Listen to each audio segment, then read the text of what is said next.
Таразылар сәлем. Тамыз айына қазір болжам жасайтын боламыз. Тамыз айы қандай болады екен? Жалпы тамыз айының энергиясы қандай болады? Қаржы, финансы, ақша мәселесі, қарым-қатынас, махаббат. Содан кейін қандай кедергілер болуы мүмкін? Өсу үшін, даму үшін қандай әрекеттер жасау керек? Және де ең соңында бұл кеңес картасы. Тамыз айына қандай кеңес береді сіздерге карта? Кеттік. Жалпы таразылар үшін тамыз айының энергиясы қандай болады? Қандай әрекеттер, қандай ситуациялар болады, я? Жалпы энергия қандай болады екен? Так, таразылар. Жұмыс. Демалмайсыздар. Тамыз айында почему-то жұмыс жасап отырсыздар ғой, таразылар. Жұмыс жасағанда қалай? Бұл жай бір жұмыс емес, а именно вот күнделікті жұмыс. Сіз тамыз айында күнделікті жұмыс. Сіз білесіз, әр нәрсе, әр дүние жайдан жай берілмейді. Тек жұмыс жасау, әрекет ету, еңбек ету нәтижесінде болады. Демалу, анау-мынау көріп тұрған жоқпын. Жұмыс. Каждодневный, кропотливый, мелкий труд дейді ғой. Бұл карта мағынасы осы. Күнделікті, ақырындап істелінетін жұмыс. В общем, тамыз айында сіз почему-то бір жұмыс болып тұрсыздар. Ары қарай кеттік, таразылар. Қаржы, финансы мәселесі, таразылар. Қаржы, финансы мәселесі. Ойбай, так. Қаржы, финансы, я? Ақша дейік, жұмыс дейік. Қаржы, финансы мәселесі, таразылар. Өкінішке орай сіз бір тәуелділіктесіз. Тәуелділік түсіп тұр. Емін еркіндік көріп тұрған жоқпын, бір тәуелділік көріп тұрмын. Бәлкім жұмысқа шығайын десеңіз, өзіңіз ақша табайын десеңіз, бәлкім сізді тормозит ететін бір дүниелер бар шығар. Бәлкім бала, я? Бәлкім денсаулық, не болмаса ойлаған жұмысыңыз әлі бұйырмай тұр, я? Не болмаса қазіргі таңда, мысалы үшін, декреттесіздер, да, күйеуіңізден ақша аласыз, білмедім, я? Вот как-то вот тәуелділік, тәуелсіз болып тұрған жоқсыз. Бір сырттай факторлардың себебімен сіз қазір финансы жағынан бір тәуелділікте болып тұрсыз. Емін еркіндік көріп тұрған жоқпын. Қомақайлы үлкен суммада ақша көріп тұрған жоқпын, бірақ финансылық тұрғыдан проблема да емес бұл негізі. Просто тәуелділік. Сол себепті ақша мәселесі как-то вот сіздерде вот біреуден тәуелді болып тұрған сияқтысыз. Немесе адамнан, немесе бір ситуациялардан, я? Сол үшін тәуелділік картасы түсіп тұр, өкінішке орай, я? Бірақ енді декретте отырып күйеуің ақша беріп отырса, неге жаман, я? Жақсы ғой негізі. Оның да бір рахатын көру керек. Ары қарай кеттік. Махаббат, сезім, қарым-қатынас, тамыз айы.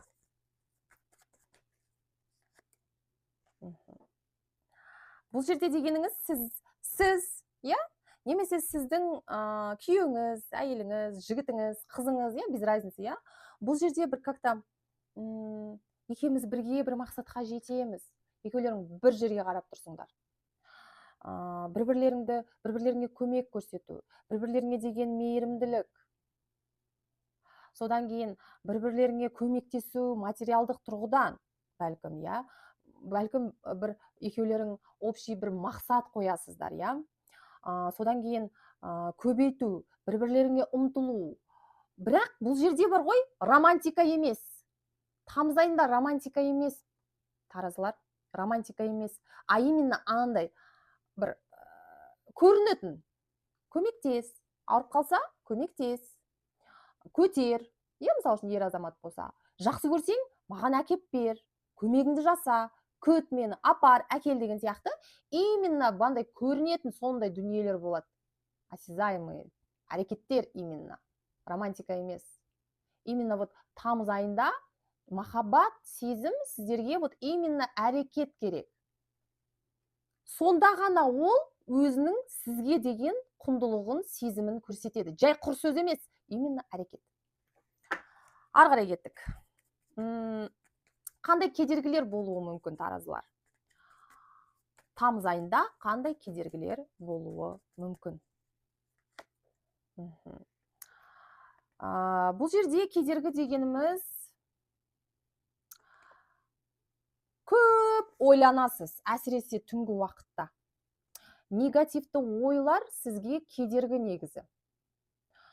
Түн ішінде келетін ойлар, бұл көп жағдайларда бұл мазасыздық, негативті ойлар, осы ойлар сіздерді құртады, сізді тармайсыз етеді. Түнде ұйықтау керек негізі. Бар ғой, мен соны өзім түсіндім. Ешқандай түнде жұмыс жасап, телефон қарап, ештеңе істеп қажет жоқ. Вот балаларың сағат 9-10-да ұйықта қалды ма, тоже ұйықта қалу керек негізі. Мен соны түсіндім. Мен кейбір кезде түнде жұмыс жасаймын, иә, мысалы үшін жоқ, керек емес. Өйткені түнде сен осы ұйықтайтын уақытты жіберіп аласың да, содан кейін ұйықтай алмайсың, ал ми деген жұмыс жасайды ғой. Сонда осы жерде таразылар почему-то түнгі уақытта негативті ойлар, мазасыздық көп болып тұр. Осы сізді тармайсыз етеді. Негативті ойлар, таразылар, түнгі уақытта именно. Торымыз сол болып тұр. Негатив ойламаймыз. Ұйқымызды қандырамыз, ерте тұрамыз, зарядка жасаймыз. Күндіз зато күшті, бодрый, жақсы боласыңдар да, кешке шаршап ұйықта қаласыңдар. Болды. Переживать ететін, уайымдайтын уақыт жоқ. Көрдіңдер ме? Ары қарай кеттік. Өсу, даму үшін қандай қадамдар жасау керек? Өсу үшін, даму үшін қандай қадамдар жасау керек? Өсу нүктесі дейікші, иә? Өсу үшін, даму үшін, таразылар, сіздерге кішкене ел көріп, жер көріп, масштабты көбейтіп, ары қарай даму планын құрастырып, қадам жасау керек. Өсу, өңу деген не бұл, иә? Әр адам қай жерде неменемен айналыспаса да, иә, определенный уақыттан кейін өзінің бір деңгейіне жетеді да, сонда ары қарай не болады? Немесе өсу болады, немесе болды, қалып қалады, сол зона комфортында қалып қалады. Сіздерге тамыз айында, иә, кішкене жан-жағыңа қара дейді. Көзіңді аш, масштабыңды көбейт, орында тұрма. Бәлкім бір сапарға барасыздар, иә? Айтпақшы, демалған кезде адам обстановканы ауыстырып, бір жерге барған кезде адамның ойы бәрі өзгереді. Міне, өсу нүктесі осы. Жан-жағыңа қара. Түнде ұйықтамай мынаны ойлай бермей, жан-жағыңа қара. Қыдыр, бір жерге бар. Сонда сенің ойың өзгереді. Өсу, даму сонда болады дейді сіздерге карта. Енді ең соңында бұл кеңес картасы. Кеңес.